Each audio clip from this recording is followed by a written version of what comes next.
Hi hello నమస్తే welcome to our channel social post. This is Manasa. ఈరోజు మనతో పాటు ఉన్నటువంటి గెస్ట్ డాక్టర్ అనిల్ కుమార్ వచ్చు, సర్టిఫైడ్ ఫైనాన్షియల్ ప్లానర్. నమస్తే సార్. నమస్తే అండి. సార్, బంగారం ధర 1,00,000 దాటేసాయి. సో ఆ 1,00,000 దాటింది 1,00,000 వరకే ఉంటుందా, 1,00,000 మించి పెరుగుతానే ఉంటుందా? ఒకవేళ బంగారం కొనుక్కోవాలి అనుకునే వాళ్ళకి ఏ ప్లాన్ ప్రకారం కొనుక్కుంటే సేవింగ్స్ చేయగలుగుతాం అంటే ఏం చెప్తారు? దానికి సంబంధించినటువంటి ప్లాన్ బాగా ఉండాలి. ఆ ప్లాన్ కూడా బంగారం ఆల్రెడీ నిన్న 1,00,000 దాటేసింది, ఇవాళ కూడా 1,00,000 పైనే ఉంది. ఇది 1,00,000 కన్నా పైనే ఉండొచ్చా అంటే మోస్ట్ ప్రాబబ్లీ ఉండొచ్చు. ఈ సంవత్సరం కంపల్సరీ 1,00,000 పైనే, అంటే 1,20,000 కావచ్చు, 1,15,000 కావచ్చు, 1,30,000 కూడా కావచ్చు. కాకపోతే ఏంటంటే కొన్ని రోజులు మాత్రం షార్ట్ టర్మ్లో మాత్రం కొంచెం తగ్గే అవకాశాలు ఉన్నాయి. మళ్ళీ ఒక 95 అయితే ఒక రోజు అలా తగ్గి మళ్ళీ పెరిగిపోతుంది చెప్పలేము. అంటే ఓన్లీ థింగ్ ఏంటంటే దీనికి మేజర్ కారణాలు ఏముండొచ్చు అంటే సెంట్రల్ బ్యాంక్స్ కొనడం ఆపేస్తే, లేకపోతే అమెరికా చైనా మధ్య ట్రేడ్ నెగోషియేషన్స్, టారిఫ్ నెగోషియేషన్స్ ఏమైనా అయ్యి అవిటికి ఏమైనా ఒక మార్గం కనబడిందంటే మాత్రం కొన్ని రోజులు ఇంత ఫాస్ట్గా పెరగదు. బట్ 1,00,000 ఆ రేంజ్లో ఆ పైనే ఉండొచ్చు, కానీ తగ్గడం మాత్రం ఇప్పుడు ఇంత తొందరగా జరగదు. ఎందుకంటే ఇట్లాంటి అనిశ్చితి అనేది తొందరగా జరగదు అనమాట, తొందరగా సాల్వ్ అవ్వదు. ఇట్ యూజువల్లీ ఒక 1 or 2 years పడుతుంది. సో అంతవరకు ప్రైజెస్ ఇలాగే ఉండే అవకాశాలు ఉన్నాయి, బికాజ్ డిమాండ్ అలాగే ఉంది కాబట్టి. ఓన్లీ డొమెస్టిక్ డిమాండ్ కాకుండా ఇన్స్టిట్యూషనల్ బ్యాంక్స్ కూడా కొంటున్నాయి కాబట్టి పెరుగుతూ ఉంది. సో కొనాలనుకునే వాళ్ళు ఏంటి అంటే లాంగ్ టర్మ్కి అయితే, అంటే మీరు ఇప్పుడు అవసరం లేదు లాంగ్ టర్మ్కి ఇన్వెస్ట్ చేస్తానంటే ధైర్యంగా కొనుక్కోవచ్చు. సో వాళ్ళ డబ్బులు ఉన్నాయి, ప్రైజింగ్ ఉంది అంటే ధైర్యంగా కొనుక్కోవచ్చు 1,00,000 పైన కూడా. ఎవరైతే షార్ట్ టర్మ్లో ఆలోచిస్తున్నారో అప్స్ అండ్ డౌన్స్ ఉండే అవకాశం మాత్రం ఉంది. అప్స్ అండ్ డౌన్స్ కూడా వొలటిలిటీ అంటాం అనమాట. వొలటిలిటీ చాలా ఎక్కువ ఉండే అవకాశం ఉంది నెక్స్ట్ ఫ్యూ మంత్స్లో. బికాజ్ ఇవి అన్సర్టనిటీ వల్ల ఒకే రోజు అంత క్లారిటీ అయిందని ఒక న్యూస్ వచ్చింది అనుకోండి, సడన్గా 5% పడిపోవచ్చు. సో ఇంకా ఏమైనా నెగిటివ్ న్యూస్ వస్తే సడన్గా 5-10% పెరగచ్చు. సో షార్ట్ టర్మ్లో మాత్రం అప్స్ అండ్ డౌన్స్, వొలటిలిటీ చాలా ఎక్కువ ఉంటుంది. సో లాంగ్ టర్మ్ వాళ్ళు ధైర్యంగా కొనేసి ఈ ప్రైజింగ్ దగ్గర కొనొచ్చు. ఇది ఇంకా తగ్గొచ్చా అంటే వెరీ లిటిల్, స్కోప్ ఎక్కువ లేదు. మీరు షార్ట్ టర్మ్ అయితే చూసి తీసుకోండి. దెన్ కమింగ్ టు ఎలా సేవ్ చేయాలని.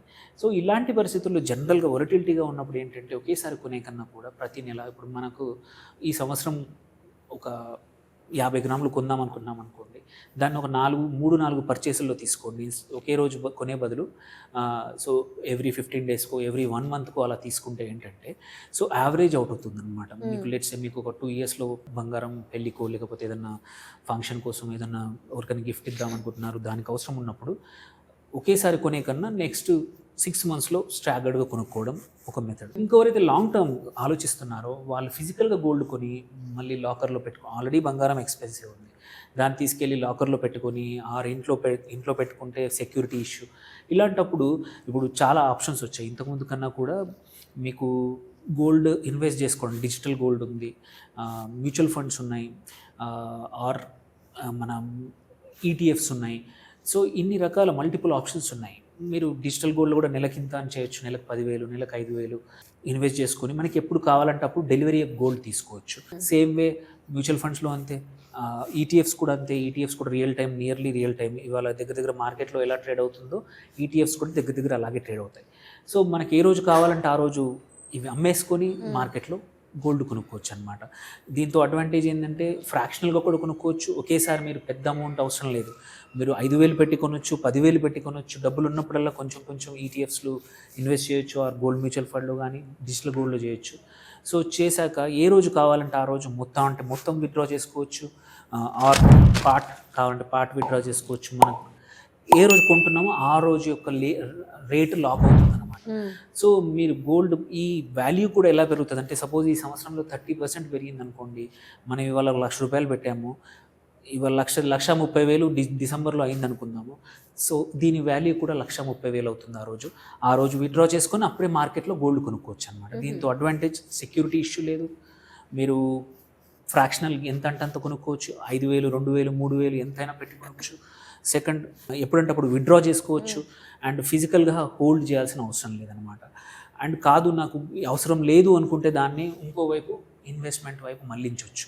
సో అందుకే ఎవరైతే కొంచెం ఇప్పుడు గోల్డ్ అవసరం లేదో కానీ గోల్డ్ ఫ్యూచర్ కోసం సేవ్ చేద్దాం అనుకుంటున్నారో వాళ్ళు ఫిజికల్ గోల్డ్ బదులు ఇట్లాంటి మెథడ్లో, ఇట్లాంటి డిజిటల్ మెథడ్లో, ఇట్లాంటి డిమాట్ ద్వారా ఈటీఎఫ్లో కానీ ఇలా చేసుకుంటే ఏంటంటే వాళ్ళకి కావాల్సినప్పుడు అంటే ఇటువంటి ఇబ్బంది లేకుండా బెటర్ మెథడ్లో Backup లా ఉంటుంది. బ్యాకప్ ఉంటుంది అండ్ ఎంత కావాలంటే అంతే కొనుక్కోవచ్చు. ఆ అడ్వాంటేజ్ అనేది మనం ఫిజికల్ గోల్డ్కి లేదు. మనం ఒక షాప్కి వెళ్తే మినిమం 1 to 2 grams గోల్డ్ కొనాల్సి వస్తుంది.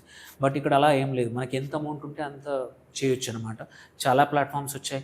సో ఇది ఫైనాన్షియల్ అడ్వైజర్స్ చాలామంది కూడా ఇప్పుడు సజెస్ట్ చేస్తున్నారు. వాళ్ళని కన్సల్ట్ చేశారనుకోండి, మీరు డిజిటల్ గోల్డ్ రూపంలో కానీ ఇట్లాంటి నేను చెప్పిన 3-4 రూపాయల్లో ఇన్వెస్ట్ చేసి అక్యుములేట్ చేసుకొని ఓవర్ పీరియడ్ టైం ఇంత రేటు పెరిగినా సరే ఒక ఫ్యూ ఇయర్స్లో మనకు కావాల్సినంత గోల్డ్ మనము జమ చేసుకునే అవకాశం ఉందండి.